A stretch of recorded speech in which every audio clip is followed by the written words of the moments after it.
So today we're going to take a look at the Caberg Duke helmet. It's a super little lid from Caberg. It's a flip front helmet. It's got internal sun visor. It's P&J rated. It's got it all.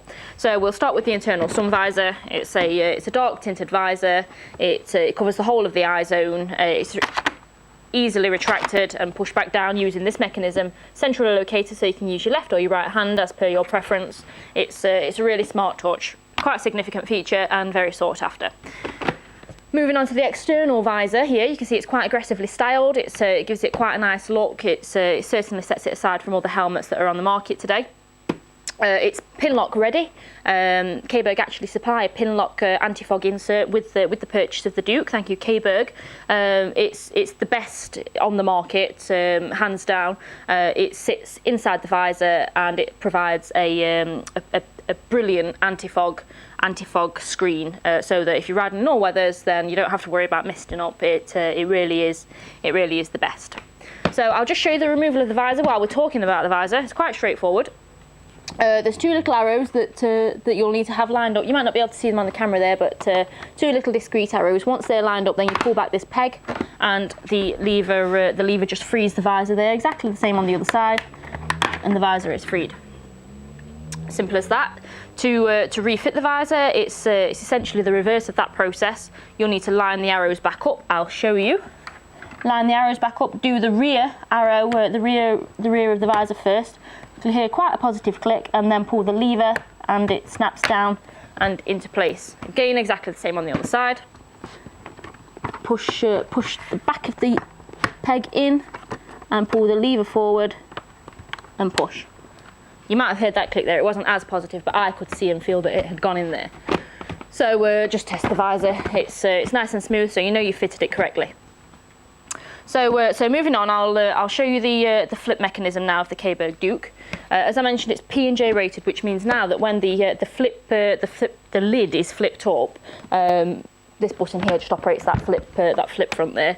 When the lid is flipped up into position, you can lock into place now the whole of the lid, which means now if you're riding, you can ride legally with it in the flip up position. If you go over a speed bump or a pothole, that's not going to flop down on you and distort your vision, distract you, or even cause an accident.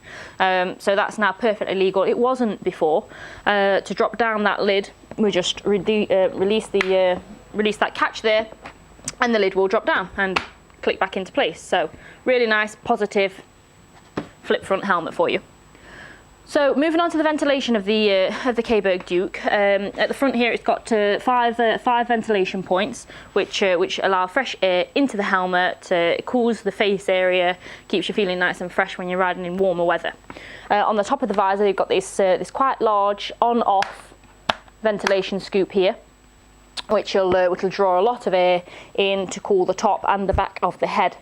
My only criticism would be that there's no external sort of extraction ventilation system. It would have been nice to see an external extraction here. It'll force the air in and through and out of the helmet in a much more effective way. So moving on to the internals of the Caberg Duke, I'll just show you the retention system. It's like a ratchet style system. It's really smooth to operate. It's just a case of really secure and really simple. So that's really nice. And then the internal liner, it's fully removable and it's fully washable. It's not the most straightforward liner to remove, I have to admit, and I would feed that back to Caberg as well. It does take a couple of minutes to remove, and it definitely takes more than a couple of minutes to put back in. Spare yourself 5, maybe 10 minutes. I'm sure you'll get quicker as your relationship with the helmet grows, but yeah, let's show you the removal of that line there. So it starts with the chin curtain here. We're just it's very secure, nice little touch, and then we'll slip out the cheek pads here. So just located quite firmly by poppers, but definitely nice to be able to remove the liner. So take one cheek pad out. We'll slip the other cheek pad out for you. If you're riding in all seasons, and let's face it, it can get hot even in the UK. If you're riding in all seasons, then it's going to be nice to be able to take out these liners. You know, even if it's just twice over the summer period, just to give them a freshen up. So that's the cheek pads out, and then the whole of the inner liner just pulls out, and then a few more poppers and studs just securing it. We'll just release a few more. There we go.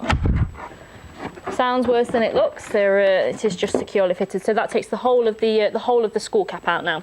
Washing instructions are on there. So wash as per those and dry as per those, of course. Now that liner's out, you can see that you know, the whole of the internals are exposed now. You can see the channeling system in there, which just distributes the cool air around the head for that airflow that we mentioned earlier on. So yeah, really nice touch. So there's the Caberg Duke, smart helmet, bang on price point, great features that you'd find on much more expensive helmets. We can't fault it. It's got a full spec breakdown. You can have a read if you want more info on our website. It's www.twowheel.co.uk, or if you want to have a chat over the phone, then give us a call on 01623 627 600. We'd always be happy to talk to you about a helmet before you make a choice.